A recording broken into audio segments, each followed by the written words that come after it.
السلام عليكم ورحمة الله وبركاته. اللهم صل وسلم وبارك على سيدنا محمد وعلى آله وصحبه وسلم. ازيكم حبايبي، عاملين ايه؟ يا رب جميعا تكونوا بخير وبصحة وسعادة وراحة بال. فيديو النهاردة فيديو مميز جدا جدا جدا جدا، ان عشان 30 جنيه بنخسر حاجة مهمة جدا، كنز عندك في البيت بتبيعيه عشان 30 جنيه. اتمنى قبل ما اقول لكم ايه هو الكنز، واللي ما اشتركش في قناتي يشترك وتشجعوني ان شاء الله. بصوا، عشان انا ببقى حبساهم، ولما باجي اسيبهم بقى بيبقوا عاملين ايه زي العيل كده المحبوس، بينطلقوا، تحس ان هم مش عايزين كمان ياكلوا، هم عايزين ينطلقوا. عايزه اقول لكم ايه الكنز بقى. احنا دلوقتي يا جماعه بنقلي، مفيش حد في الدنيا ما بيقليش حاجه. بطاطس بتقلي، سمك بتقلي، بانيه بتقلي، اي حاجه بتقليها. طيب، المفروض ان انت بتحطي الزيت عندك، بتغليه مره ومرتين. في ناس بتعمله 3 مرات، انا بصراحه ربنا بعمله على القد. يعني بحط الزيت على قد يعني القليه، ان انا بحيث ما يفوتش مني زيادة. زمان أيام العز بقى وأكل الوز، وكانت الدنيا مرحرحة، كان الواحد بيحط بزيادة وهو بيتعان والتمام كده. لكن للأسف من ساعة الدنيا عملت كده، الواحد بيحط على السحتوت، والله العظيم على السحتوت، على قد القلية، يعني اللي هي شمت الزيت وعلى الله بقى. فعايزة أقول لكم في ناس بتحط بكتير. المهم ان انت بيتجمع عندك بواقي قلي الزيت. طيب، الراجل بيلف بياخده بكام؟ ب30 جنيه، وفي بيقول ب32، وفي بيقول ب35. طب احنا ليه ما فكرناش ان ده كنز؟ طب ايه اللي يخليه يلف ياخد الزيت؟ بيعيدوا تدويره مرة تانية، وبيدخل في المحلات، في القلي، في ايه الله اعلم بقى، دي حاجات ايه لا يعلمها الا الله، مش هفتي فيها. لكن اللي عايزه اقوله لكم ان هو ليه بيشتريه؟ عشان هو حاجه مهمه، عشان هي مصلحه، علشان هو هيستفيد بيها، مش هيشتريه مني جدعانه خايف عليا. زمان الله يرحم امي، يا رب يرحم امواتنا جميعا، كانت امي بتعمل بواقي الزيت دي صابون. فاكرين الصابونه الحلوه اللي كانت بتغير دي ونغسل فيها في الغساله العاديه؟ كانت امي بتعملها صابون، تجمع الزيت وتعمل صابون، وكنا نغسل بيه وزي الفل تمام، مفيش مشكله. لكن احنا دلوقتي ما بنعملش صابون، بنشتري صابون سايل. ايام زمان ما كانش فيه الكلام ده. فايه الراجل بيفوت ياخد بواقي الزيت. طب ما هو مفيد، لو ما كانش مفيد ما هو اكيد هيصنعوه في كذا حاجه. يعني يتعمل منه مساحيق بقى، يتعمل منه يعيدوه تاني، زي ما قلنا العلم ايه لا يعلمه الا. الحمد لله رب، الحمد لله رب العالمين، لا يعلمه الا الله سبحانه وتعالى. انا يا جماعه بجمع الزيت ده ليه بقى؟ لانه كنز، كنز عندك في البيت. بتروحي تبيعيه ليه ولا ترميه في الحوض؟ لازم في ناس بتقوم دلقاه في الحوض. لا، لا تدلقيه في الحوض ولا ترميه ولا تبيعيه، انتي خزنيه للناس اللي زينا بتربي. او يا جماعه الجيران الحلوه كده، ده النبي صلى الله عليه وسلم وصى على 7 جار. فالجيران كده منها، بدل ما هتبيعي تبيعي قدك انتي، هم هتعيني قد ايه؟ ربع كيلو ب10 جنيه، اديها لجارتك اولى بيها حتى لو تبيعها لها. عايزه اقول لكم بقى ان ده كنز. بصوا بقى، انا بقعد احوش احوش احوش الزيت البواقي ده. لو تعرفوا الكنز ده، طب ما انا ممكن ابيعهم للراجل. لا، ده كنز، ده كنز تحطيه للطيور بتاعتك. الطيور هتتبسط منه جدا، مغذي جدا جدا جدا جدا. انا بعمل ايه بعد ما بجمعه؟ بجيب حاجه بقى، زي اي حاجه عندك عيش، عندك طبيخ، عندك رز، عندك اللي عندك. فضل ربنا كبير علينا، وعندنا بواقي، والناس بترمي حاجات كتير، والحاجات دي اي حاجه هتجمعها. ما عندكيش يا ست حاجه جمعتيه، عندك ذره، عندك دشيشه، عندك قمح، عندك شعير، ده اعلى من العلف. بحطه كده وبجيب انا حاطه رده وتشيشه. وهنا الشطه دي حاجه اساسيه، الشطه بتساعد، بتغذي، وفي نفس الوقت بتساعد على ان الطير يسحب اكتر اكل اكتر، ودي حاجه انا عايزاها. زائد بقى الكركم، والحاجه الاساسيه الكركمين دوت ده. ده يعني عز.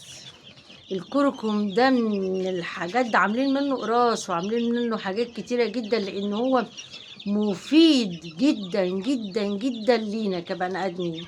بيضيع التهابات العظم حاجات كتيرة جدا جدا. ده هم عاملين له اعلانات رهيبة يعني. فعايزة اقولك، واجيب بقى الردة الخميرة، والخميرة وما ادراك ما الخميرة. الخميرة يا جماعة من الحاجات المهمة جدا للطيور، مغذية جدا من الآخر، صحية جدا، بتريح معدة الطير، بترفع المناعة، فيها فوائد رهيبة. حطينا الخميرة وحطينا الشطة وحطينا الكركم، وعايزة تزودي بقى تحطي جنزبيل، حطي اللي انت عايزاه، وتحطي بقى ايه حبة كده. يا لهوي على الجدعانة. يا لا بصي، تستخسريش في الطيور، ما برميش حاجة على فكرة خالص.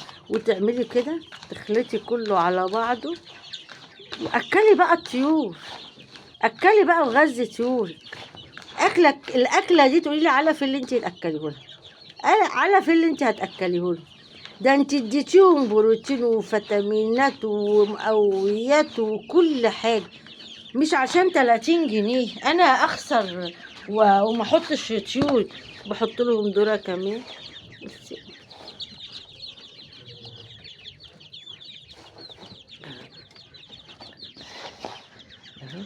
ياكلوا بقى ويتبسطوا، هياكلوا ويتبسطوا. بصي اكله. الغرض ايه بقى من الوصفه دي؟ ان احنا الوصفه دي يا جماعه هايله. اوعي عشان 30 جنيه، ولا عمرك ما هتعيني اصلا كميه زيت ب30 جنيه عمرك. ليه؟ لانك عشان تحوشيهم اكيد هعينهم في خلال كام شهر. وانا مش معقوله بجيب الازازه وادلقها يعني للطيور للقلي اي حاجه. لما تقلي سمك، بصي فوائد الزفاره دي بتاعت قلي السمك دي من الحاجات المهمه جدا للطيور، والطيور بتحب الحاجات الزفره، بتخليها تاكل كتير. عايزه اقولك ما تبيعيش، اكلي طيورك وبسطيها. الحاجه اللي انت بترميها دي، البواقي دي فيها فوائد كبيره جدا. فيش بره، دول بره ما بيرموش حاجه يا جماعه. الناس اللي هي الصين دي اللي هي تقدمت وضربت ارقام قياسيه، دي ما بيرموش اي حاجه في الزباله، بيصنعوها. ولما تابعتهم اكتشفت ان هم حتى ما بيستخدموش علف لطيورهم. ده بيجيبوا قشر البرتقال وقشر الموز وقشر الرمان ويفرموه كله مع بعض، ويجففوه يحطوا له الطيور على انه علف. واتضح ان هو وكمان ايه، مش حاطينه للطيور بس، ده حاطينه كمان للمواشي. تخيلي المواشي، يعني هم بيربوا من بواقي مخلفاتنا، المخلفات، الحاجات اللي احنا اجري يا بنت ترمي في الزباله. مش احنا بنعمل كده، بنرمي كل حاجه في الزباله. الزباله دي كنز. بصوا، انا لو رميت حبه الزيت دول حبه الزيت لو انا رميتهم انا الخسرانه. دي حاجه. تاني حاجه، لو انا بعتهم هو الكسبان وانا برضو الخسرانه. عايزه اقول لكم الحاجات دي حاجات مهمه جدا، مفيده جدا للطيور. اساليني والله العظيم اقول لك ان في حاجات تانية احنا بنرميها، حاجات مغذيه جدا للطيور. عارفه حبه فراخ زي دول لما ياكلوا كده، علف اللي انت بقى عايزه تحطيه، ما انت حطيتي اهو بروتين. ما هو الزيت ده ايه؟ ما هو الزيت ده بروتين، بس بروتين بقى متطعم. قليه اللي قلياه. مش احنا اي حاجه بنعملها، احنا لما بنغلي الشوربه او لما بنعمل نسلق حاجه، مش في بواقي فيتامينات كده بتنزل بالطعم؟ امال الشوربه هتحلوي ازاي يا جماعه؟ انا ما برميش الشوربه والله العظيم. اخد الحله كده، خلاص مش هنشرب شوربه ولا هنعمل لسان عصفور ولا حاجه. اخد الحله والقمتين عيش عليهم، على حبه رده، على حبه دشيشه، اكله جباره. ارمي ليه؟ ما هي طيوري هتستفيد. امال ايه بقى الغرض انك انت تربي؟ الغرض انك تاخدي بواقي البيت، حسنة البيت زي ما بيسموها. البواقي دي هي البهاريز بتاعة الحاجة، هي اللي بتسمنها، هي اللي بتكبرها.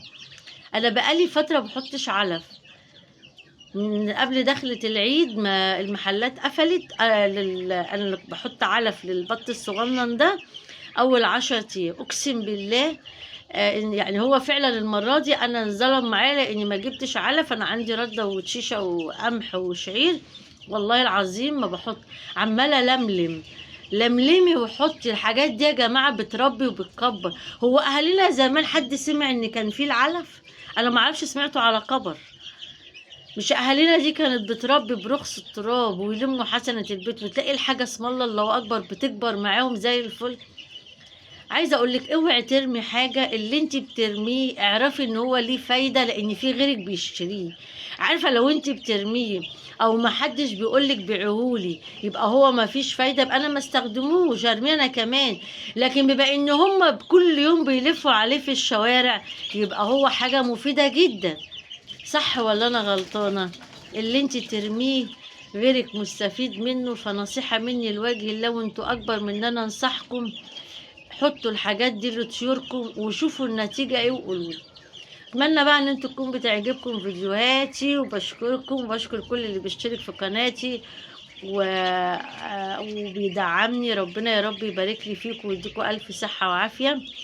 واسيبكم بقى في رعاية الله وامنه، والسلام عليكم ورحمة الله وبركاته.